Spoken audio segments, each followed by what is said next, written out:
ವಿಜಯಪುರ ದಿನಾಂಕ ಮಾರ್ಚ್ 16, 2026 ಸೋಮವಾರದಿಂದ ಈಜು ಕಲಿಸುವ ಶಿಬಿರ. ವಿಜಯಪುರ ಪಟ್ಟಣದ ಬೈಪಾಸ ರಸ್ತೆಯ ನೂತನವಾಗಿ ಪ್ರಾರಂಭವಾಗಿರುವ ವಿ. ಗೌಡ ಮಾಲೀಕತ್ವದ ನೂತನ ಈಜುಕೊಳದಲ್ಲಿ ಮಕ್ಕಳಿಗೆ ಈಜು ಕಲಿಸುವ ಶಿಬಿರಗಳನ್ನು ಪ್ರಾರಂಭಿಸಿದ್ದು ಇದರ ಸದುಪಯೋಗ ಪಡೆದುಕೊಳ್ಳುವಂತೆ ವಿ. ಗೌಡ ಹೇಳಿದ್ದಾರೆ. ಹೆಚ್ಚಿನ ಮಾಹಿತಿಗಾಗಿ ಸಂಪರ್ಕಿಸಿ.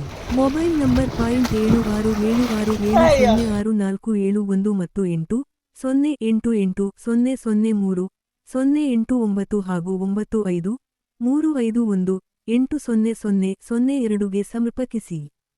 ವಿಜಯಪುರ ದಿನಾಂಕ ಮಾರ್ಚ್ 16, 2026 ಸೋಮವಾರದಿಂದ ಈಜು ಕಲಿಸುವ ಶಿಬಿರ.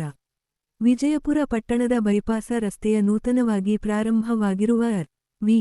ಗೌಡ ಮಾಲೀಕತ್ವದ ನೂತನ ಈಜುಕೊಳದಲ್ಲಿ ಮಕ್ಕಳಿಗೆ ಈಜು ಕಲಿಸುವ ಶಿಬಿರಗಳನ್ನು ಪ್ರಾರಂಭಿಸಿದ್ದು ಇದರ ಸದುಪಯೋಗ ಪಡೆದುಕೊಳ್ಳುವಂತೆ ವಿ. ಗೌಡ ಹೇಳಿದ್ದಾರೆ. ಹೆಚ್ಚಿನ ಮಾಹಿತಿಗಾಗಿ ಸಂಪರ್ಕಿಸಿ.